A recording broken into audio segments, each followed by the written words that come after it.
I guess the most important thing that I'm going to pass you on today is probably that you can't play guard on your back in nogi. Okay, if you don't take anything else away today, take that you shouldn't be on your back in nogi. Okay, I'm not saying it can't work.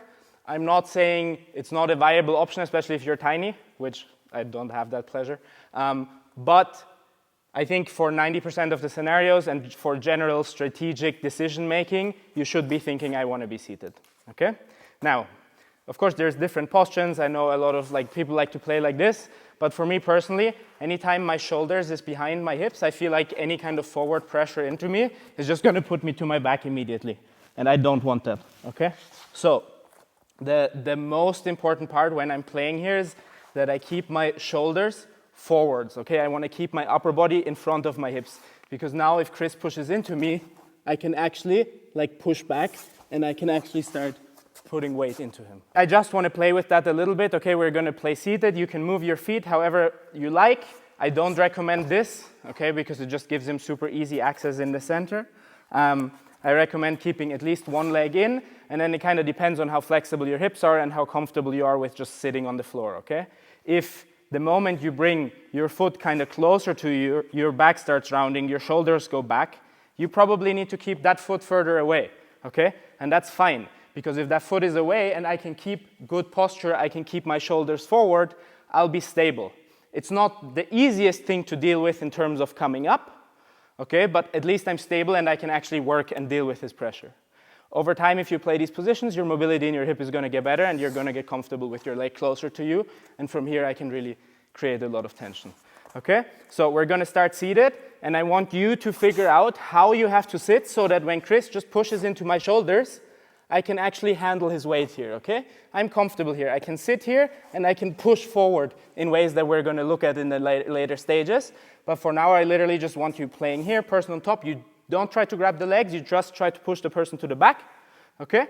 And I'm just trying to figure out, how do I have to put my hips? How do I keep my back straight?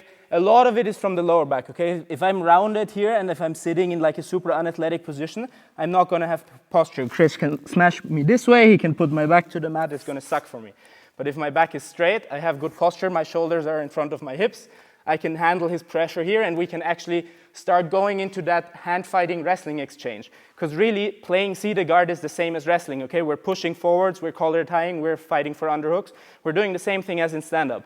Grip fighting, if you understand the posture and the small differences, it's going to start getting very, very similar to just two people standing.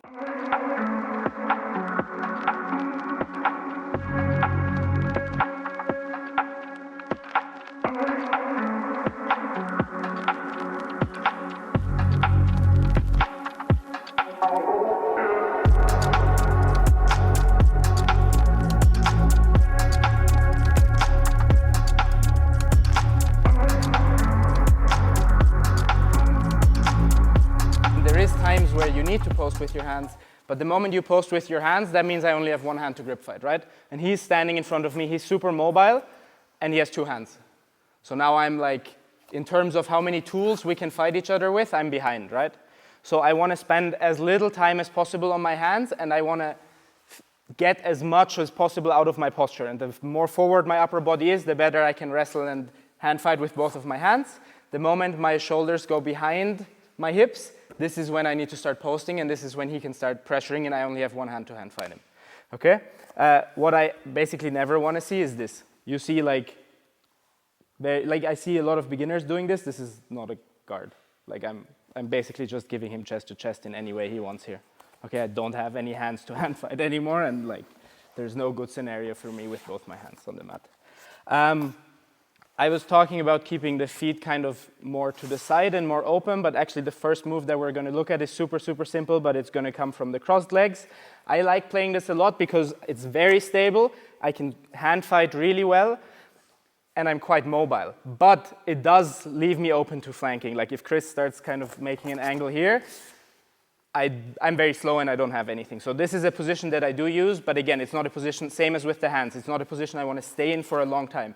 I cross my legs for a good attack, and then I exit again, okay? And 90% of the time, my attack from the crossed legs is just going to be a double leg. So whenever Chris is kind of a little bit closer, he's like, maybe we're hand fighting, boom, he comes up with his head. And I'm literally just going to go over both my knees, come up with my hip, and this is basically my shot, right? So I'm here, boom, and I go head straight into his stomach and just knock him over, okay? Ideally, if I can get him to kind of step like parallel here, this is the perfect scenario, boom.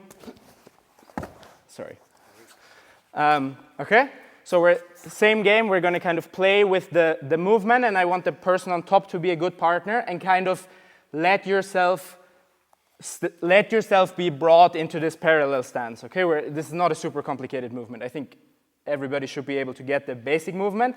The interesting thing is kind of the timing or when to use it, okay? So we're going to play here. Again, I don't want to spend time back here. I don't want to let him push me over, okay? And whenever I can see that he's kind of stepping into parallel, I'm just going to come up over my hips, fully extend my glutes, okay? It's really about like hip extension here. I want full hip extension. I don't want to stay at a bend angle. And I'm just going to go head into his stomach, both knees, and extend. Let's go. And so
people that are more consistent with their steps, they're usually going to lead with a leg.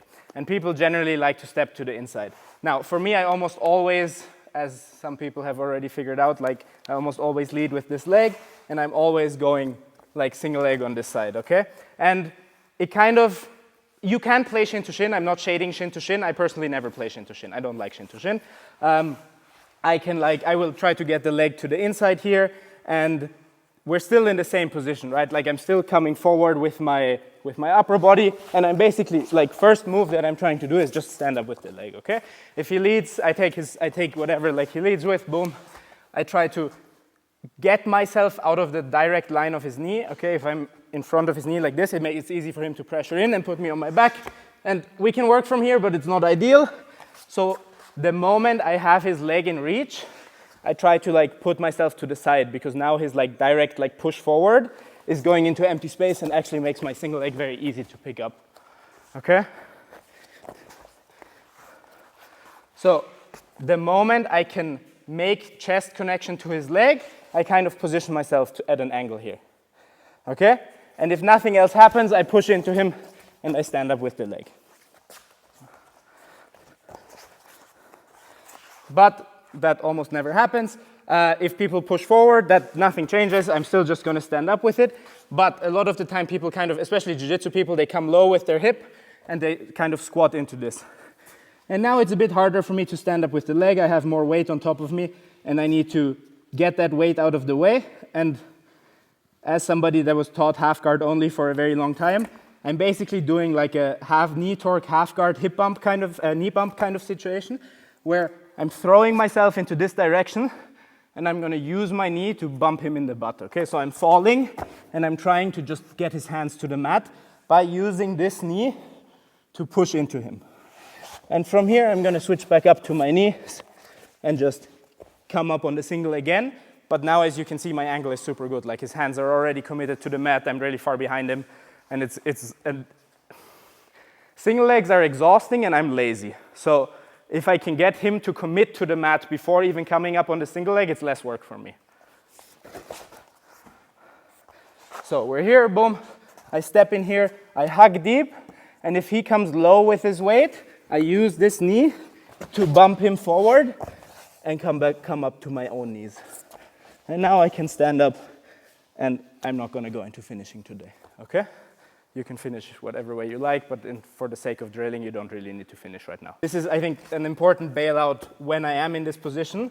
And a lot of the time when I have people here, they're going to start backstepping, okay? Because if he actually manages to like go all the way, he can either start entering my legs here, or he can start entering like more of like a top half guard position towards my head, and that really sucks for me too, okay? So I need to have an answer when I can feel that he's trying to backstep.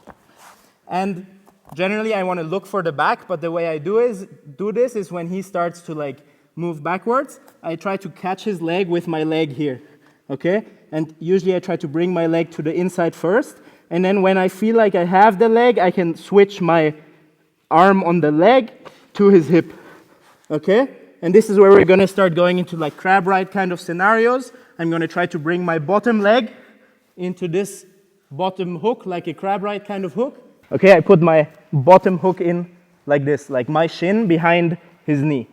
And I'm gonna twist my knee to the inside and extend at the same time. Okay, and this puts a lot of pressure on his knee here, and I can move his hip into my hip. Boom, I catch, switch to the hip. I can go, usually it kind of depends on how high he steps. If he steps very high, I have to go foot up because this is gonna have more range, and knee down. Okay, if I can feel him step a little bit more low, I can probably go with the crab ride hook straight away. I'm going to switch to the hip, change my bottom hook. Okay, and this is really the hook that carries most of the movement. I want to use the outside of my foot to pin his shin, torque my knee to the inside, and extend him here.